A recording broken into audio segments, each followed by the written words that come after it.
नमस्कार साथियों, मैं हूं अजय, शियो फार्नर टेक्निकल नौकरी वाला। दोस्तों, आज हम बात करने वाले हैं PGCIL, power grid corporation of India limited, ministry of energy, government of India, central government की एडवेंचर है, जो कि आपका महारत्ना कंपनी के अंतर्गत आता है और वर्ल्ड लार्जेस्ट ट्रांसमिशन कंपनी है। ठीक है साथियों, आज हम पीजीसीआईएल की वैकेंसी की बात करेंगे, जो कि ऑलरेडी इस पे ऑनलाइन एप्लीकेशन लिया जा रहा है। साथियों, पीजीसीआईएल को bright and energetic graduate and diploma holders की तलाश है, जिसके संदर्भ में इन्होंने अलग अलग विभिन्न पोस्टों पर वैकेंसियां निकाली है। अगर पोस्ट की बात करें साथियों, तो डिप्लोमा के अंतर्गत आपको diploma training electrical and civil और साथ ही junior officer training HR department and F and A department, ठीक है, दोनों डिपार्टमेंट में है। इसके अलावा असिस्टेंट ट्रेनिंग, जो कि ग्रेजुएशन लेवल का है। ठीक है, अगर एचआर की बात करें, ये दोनों इनका डिपार्टमेंट है। ठीक है, ह्यूमन रिसोर्स एचआर हो गया। और अगर एफ एंड ए की बात करें, फैसिलिटीज एंड एडमिनिस्ट्रेटिव कॉस्ट, ठीक है, ये दोनों इनके डिपार्टमेंट्स है।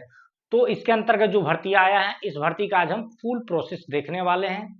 किस रीजन में कितना कितना सीट है उसकी भी बात करने वाले हैं। इसका जो नियुक्ति प्रक्रिया होने वाली है, उसमें किन किन प्रोसेस से हमको गुजरना होगा, उसकी भी बात करने वाले। साथियों, अगर इस वैकेंसी की बातें करें, तो ये जो वैकेंसियां है रीजन वाइज आती है। ठीक है, प्रत्येक स्टेट को रीजन वाइज बांट दिया गया है और रीजन वाइज आपको वैकेंसियां देखने को मिलेगी। ठीक है, और आप किसी भी रीजन में अप्लाई कर सकते हैं। ठीक है, तो अगर रीजन की बात करें, नॉर्दर्न रीजन 1, जो जिसमें आपके ये सारे स्टेट आते हैं, Delhi, Rajasthan, part of UP, part of Haryana, part of Uttarakhand. ठीक है, नॉर्दर्न रीजन 2 के अंदर हिमाचल, पंजाब, पार्ट ऑफ हरियाणा इत्यादि आता है। नॉर्दर्न रीजन 3 के अंतर्गत part of Uttarakhand, part of UP, part of MP आता है।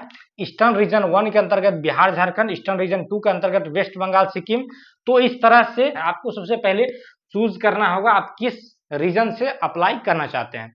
तो जाहिर सी बात है, जब आप चूज करेंगे तो सीट का पोजीशन देखेंगे। ठीक है, इसका सीट का पोजीशन आप देख सकते हैं, ये रीजन वाइज है। ठीक है, इसका जो है सेंट्रल सीसी जो है सेंट्रल है। ठीक है, सेंट्रल कोड में इनका जो वैकेंसियां है, टोटल 50 वैकेंसियां है, जिसमें आप देख सकते हैं डिप्लोमा ट्रेनिंग इलेक्ट्रिकल के लिए 14 vacancy total, diploma training civil के लिए 6 वैकेंसियां, junior officer training H and R department में 14, junior officer training F and A department में 16 वैकेंसी। इस तरह से टोटल 50 वैकेंसियां है।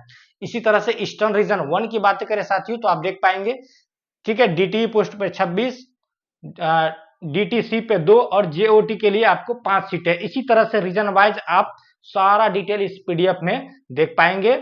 और यहाँ पे अगर स्टार की बातें करें साथियों, जैसे कि ओडिशा रीजन में आप देख सकते हैं 32 सीट अभी आया है और प्लस 2 सीट है, यानी टोटल 34 सीट है, परंतु 2 के सामने जो स्टार है लगा हुआ, ये बैकलॉग सीट को दर्शाता है। ठीक है, तो इस तरह से साथियों आप देख पाएंगे रीजन वाइज कितना कितना सीट है। ठीक है, नॉर्दर्न रीजन में देखिए डीटी के लिए 63 सीट है।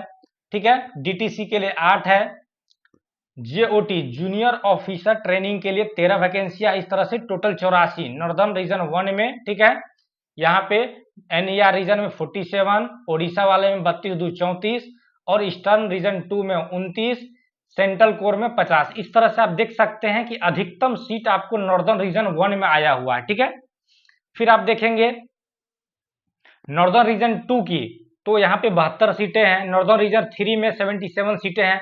सारा सीट का ब्यौरा आपको दिया हुआ है। 72 साउथर्न रीजन में, साउथर्न रीजन 2 में 112 सीटें हैं। वेस्टर्न रीजन 1 में 75 प्लस 1 सीट है। वेस्टर्न रीजन 2 में यहाँ पे देख सकते हैं 113 प्लस 1 सीटें हैं। तो इस तरह से ये सीट का ब्यौरा था। ठीक है, आप ऑनलाइन एप्लीकेशन करने से पहले सीट की पोजीशन देख लेंगे, जहां आपको अच्छा लगेगा अधिक सीट और जहां आप कंफर्ट फील करेंगे उस जोन में ही आप अप्लाई करें। साथियों, विभिन्न पदों का जो एजुकेशनल क्वालिफिकेशन की अगर बातें करें साथियों, तो यहाँ पे डिटेल आपका दिया हुआ आप देख सकते हैं। इसमें अच्छी बात यह है कि हायर एजुकेशन वाले को इसमें ऑनलाइन अप्लाई करना यहाँ पे अलाउ नहीं किया गया है। चूंकि अगर डिप्लोमा ट्रेनिंग डिप्लोमा लेवल का वैकेंसी है, तो केवल डिप्लोमा वाले को ही अलाउ किया गया, उससे हायर क्वालिफिकेशन वाले को अलाउ नहीं किया गया। तो ये अच्छी चीज है। ठीक है साथियों, तो यहाँ पे आप देख पाएंगे डीटी डिप्लोमा ट्रेनिंग इलेक्ट्रिकल वाले में आपका क्या क्वालिफिकेशन होना चाहिए। ठीक है साथियों, तो यहाँ आप देख सकते हैं full time regular 3 years diploma in diploma in relevant discipline of engineering, ठीक है, डिप्लोमा आपका होना चाहिए, ठीक है। कौन कौन सा ब्रांच? इलेक्ट्रिकल वाले भर सकते हैं, इलेक्ट्रिकल पावर वाले भर सकते हैं, electrical and electronics power system engineering वाले भर सकते हैं, इलेक्ट्रिकल एंड इलेक्ट्रॉनिक्स, ठीक है। इसके अलावा पावर सिस्टम इंजीनियरिंग वाले भर सकते हैं, पावर इंजीनियर इलेक्ट्रिकल। तो ये जो ब्रांच दिया हुआ, इन तमाम ब्रांच वाले भर सकते हैं फ्रॉम रिकॉग्नाइज्ड टेक्निकल बोर्ड या इंस्टीट्यूट, ठीक है। एआईसीटी यूजीसी दोनों यहाँ पे मान है। 70% मार्क यहाँ पे आपका जो है क्वालिफिकेशन में होना चाहिए, ठीक है। U R OBC EWS and pass mark for SC ST PWD, ठीक है साथियों। यानी कि 70% आपको यू आर ओबीसी और ईडब्ल्यूएस को रखा गया है इस फॉर्म को अप्लाई करने के लिए, और एससी एसटी वाले को पास मार्क, यानी कि 60% टेक्निकल में चूंकि पासिंग मार्क होता है, तो यहाँ पे आपका क्राइटेरिया 60% रखा गया। आपका एजुकेशनल क्वालिफिकेशन होना चाहिए, तभी आप इसको भर पाएंगे। साफ आप देख सकते हैं, higher technical qualification like BTech, BE, MTech, ME, ATC with और without diploma is not allowed, ठीक है। तो ये बहुत ही अच्छी बात है, केवल केवल डिप्लोमा वालों के लिए यहाँ पे वैकेंसियां है। डीटीटीसी की बात करें, ठीक है, डिप्लोमा ट्रेनिंग सिविल वाले के लिए, तो सेम वही प्रोसेस है, 3 इयर्स का आपका सिविल में डिप्लोमा होना चाहिए किसी भी टेक्निकल बोर्ड इंस्टीट्यूट से, ठीक है। 70% आपका रहना चाहिए जनरल ओबीसी ईडब्ल्यूएस के लिए, और बाकी एससी एसटी पीडब्ल्यू के लिए 60%। इसमें भी किसी भी तरह से हायर एजुकेशनल क्वालिफिकेशन वाले को अलाउ नहीं किया गया है, ठीक है साथियों। इसी प्रकार से बात करेंगे JOT, junior officer training HR department में, तो इसके लिए आपके पास कौन सी डिग्रियां होना चाहिए? 3 years full time graduate regular degree, ठीक है, ग्रेजुएशन होना चाहिए इन बीबीए, बीबीएम, बीबीएस और equivalent qualification from recognised institute university with not less than 60% mark, ठीक है। 60% से नीचे नहीं होना चाहिए। आपका 3 साल का फुल ग्रेजुएशन होना चाहिए किस चीज में? बीबीए, बीबीएम या बीबीएस में, और 60% आपका होना चाहिए। इसके अलावा इसमें भी हायर एजुकेशन वाले को यहाँ पे जैसे कि पोस्ट ग्रेजुएट इत्यादि जो हो गया, इन कैटेगरी वालों को अलाउ नहीं किया गया। इसी तरह से बात करें जेओटी, जूनियर ऑफिसर, ठीक है, ट्रेनिंग एफ&ए डिपार्टमेंट में, इनमें भी आपको इंटर सीए होना चाहिए या फिर इंटर सीएमए होना चाहिए, ठीक है। इसमें भी इससे हायर पोस्ट वाले को, जैसे कि आपका degree, post graduate, diploma, CA, CMA इत्यादि जो है हायर एजुकेशन वाले को अलाउ नहीं किया गया। असिस्टेंट ट्रेनिंग का, ठीक है, एफ&ए डिपार्टमेंट में, इसके और क्वालिफिकेशन की बात करें तो इसके लिए आपको बीकॉम होना चाहिए मिनिमम 60% मार्क के साथ, ठीक है। ओबीसी, जनरल ओबीसी ईडब्ल्यूएस को 60% बीकॉम होना चाहिए, और एससी एसटी पीडब्ल्यूडी के लिए पास मार्क आपका होना चाहिए। इसमें भी हायर एजुकेशन वाले को अलाउ नहीं किया गया था, ठीक है। तो इस तरह से ये पोस्ट का डिटेल था आपका क्वालिफिकेशन। साथियों अगर पे स्केल की बातें करें तो आप देख सकते हैं DTE, DTC, junior officer training HR, JOT, एफ&ए के लिए यहाँ पे आपका बेसिक सैलरी, ठीक है, 24,000 है, जो कि 3% इसमें साले साल आपका इंक्रीमेंट होगा। 24,000 से 1,08,000 तक का जो है इसका स्केल है, ठीक है। 3% इंक्रीमेंट होगा। इस बेसिक सैलरी में आपको टीए, डीए इत्यादि मिला करके दिया जाएगा, जो कि आपका लगभग 35,000 के लगभग में सैलरी बन जाएगा, ठीक है। इसी तरह से एक अलग जो पोस्ट है असिस्टेंट ट्रेनिंग, ठीक है, इसका बेसिक 21,500 है से 74,000, और आपका 3% सालाना इंक्रीमेंट होगा। इसका आप टीए, डीए इत्यादि जब लगाएंगे तो आपका लगभग 30,000 के आसपास सैलरी चला जाएगा, ठीक है साथियों। साथियों इस नौकरी में आपको ज्वाइनिंग लेने से पहले एक बॉन्ड भरना पड़ता है, 3 साल का बॉन्ड होता है, ठीक है। अगर 3 साल के अंदर में आप इस सर्विस को छोड़ते हैं तो आपको बॉन्ड के अनुसार कुछ रुपए देना होता है, जो कि आप देख सकते हैं डीटी, डीटीसी, जेओटी और जेओटी एफ&ए वाले पोस्ट में आपका जनरल ओबीसी एनसीएल ईडब्ल्यूएस के लिए आपको 2.5 लाख का बॉन्ड रहेगा, एससी एसटी पीडब्ल्यूडी के लिए 1.25 लाख का बॉन्ड रहेगा, जो कि 3 साल के अंदर आप छोड़ेंगे तो आपको पे करना होगा। इसी तरह से असिस्टेंट ट्रेनिंग पोस्ट के लिए आपका जनरल ओबीसी एनसीएल ईडब्ल्यूएस के लिए 2.25 लाख रुपया और एससी एसटी पीडब्ल्यूडी के लिए 62,500 रुपया का बॉन्ड देना पड़ेगा। इसी तरह से साथियों अगर हम फी की बातें करें, जब आप ऑनलाइन एप्लीकेशन करेंगे साथियों, ठीक है, तो इन पोस्टों पर आपको 300 रुपया देना पे करना है, और असिस्टेंट ट्रेनिंग वाले पोस्ट में 200 रुपया आपको पे करना है, ठीक है। तो इस भर्ती में सिलेक्शन प्रोसेस की बात करें तो आपको इसके लिए एग्जाम से गुजरना होगा, ठीक है। एक ऐसा पोस्ट है जिसमें 2 फेज का एग्जाम है, और बाकी पोस्टों पर आपको मात्र एक एग्जाम क्वालिफाई करना है, ठीक है। डिप्लोमा वाले कैंडिडेट के लिए डीटीसी और डीटीई में केवल एक एग्जाम आपको क्वालिफाई करना है, ठीक है। इन पोस्टों पर केवल रिटेन टेस्ट होगा, जो कि कंप्यूटर बेस्ड में होगा 100%, ठीक है, वेटेज के साथ। यही एग्जाम केवल आपको क्वालिफाई करना है। नेक्स्ट जो है जेओटी वाला जो पोस्ट है, ठीक है, जूनियर ऑफिसर ट्रेनिंग, इसमें आपको 2 तरह के एग्जाम से गुजरना होगा। एक तो रिटन टेस्ट जो कंप्यूटर सीबीटी होंगे, इसके अलावा आपको कंप्यूटर स्किल टेस्ट जो कि क्वालिफाइंग नेचर का होगा, इससे भी गुजरना होगा। यानी कि इन पोस्ट पर 2 प्रोसेस है और डिप्लोमा वाले पोस्ट पर केवल एक एग्जाम से होकर गुजरना है, ठीक है।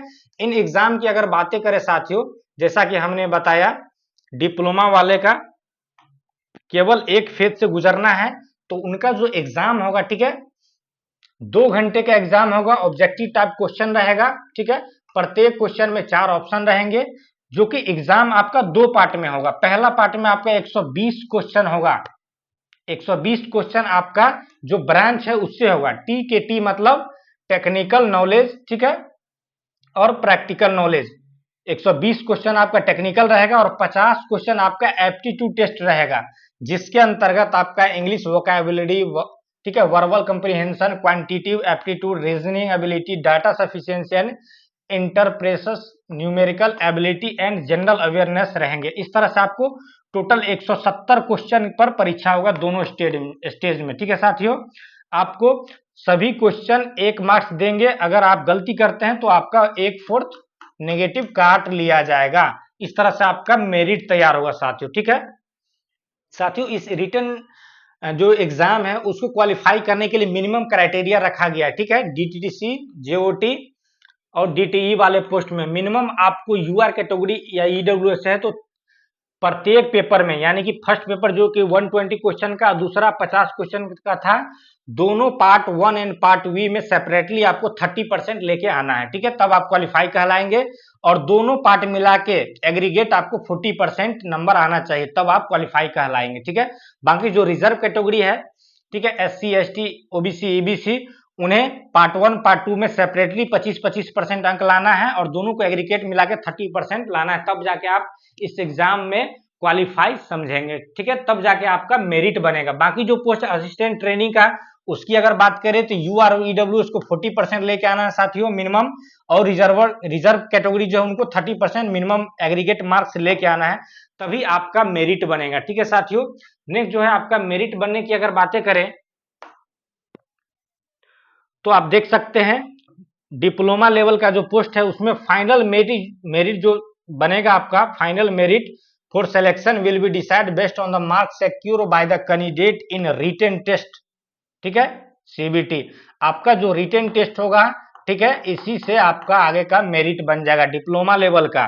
नेक्स्ट बात करेंगे जो कि आपका पोस्ट जेओटी जूनियर ऑफिसर ट्रेनिंग का है, ठीक है, इस पोस्ट पर और असिस्टेंट ट्रेनिंग पर, ये दोनों पर जो मेरिट बनने वाला आपको 2 तरह से होगा, चूंकि इसमें आपका कंप्यूटर से रिलेटेड एग्जाम भी है। देख सकते हैं final merit for selection will be decided based on marks secure by the candidate in written test CBT only, subject qualifying in computer skill test which is qualifying in nature and carry no weightage for the final merit list. साथियों diploma level की जो पोस्टें हैं, ठीक है, DTE diploma training electrical और civil, इन post के लिए आपका मेरिट डायरेक्ट जो फर्स्ट एग्जाम सीबीटी होगा उसी पर बन जाएगा।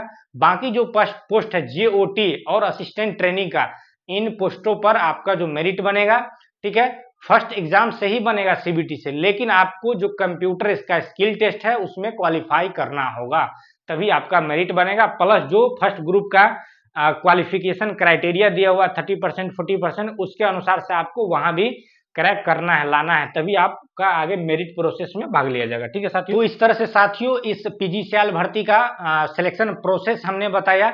इसी तरह से साथियों ये जो भर्ती है ऑलरेडी ऑनलाइन एप्लीकेशन होना शुरू हो चुका है 22 अक्टूबर से, ठीक है साथियों, जो कि लास्ट 12 नवंबर को लास्ट कर जाएगा। तो जो भी साथी अभी तक नहीं अप्लाई किए हैं वो ऑफिशियल वेबसाइट पे जाके जरूर चेक कर ले और अप्लाई करे, ठीक है साथियों। आपका जो एडमिट कार्ड बहुत जल्द इसमें नोटिफाइड किया जाएगा ऑफिशियल वेबसाइट पर, और डेट ऑफ रिटन टेस्ट भी अभी आपका संभावित बताया जा रहा है कि जनवरी फरवरी 2025 में हम इसका पेपर ले लेंगे, ऑनलाइन एग्जाम ले लेंगे। तो साथियों जो भी साथी नहीं अप्लाई किए हैं वो लास्ट डेट होने से पहले आप सारे अपना डॉक्यूमेंट्स को इकट्ठा करके, ठीक है, पीडीएफ में जो निर्देश दिया हुआ है उस निर्देश को पढ़ते हुए आगे ऑनलाइन एप्लीकेशन जरूर कर ले और इसकी तैयारी में लग जाए। आशा करते हैं साथियों आज का यह वीडियो आपको बहुत ही इंफॉर्मेटिव लगा होगा। तो इस वीडियो को और भी अपने दोस्तों तक जरूर शेयर करें, वीडियो को लाइक कर दें और अगर चैनल पर नए हैं तो चैनल को सब्सक्राइब कर लें। मिलते हैं साथियों नए वीडियो में नई जानकारी के साथ, तब तक के लिए गुड बाय, जय Hind, thank you so much.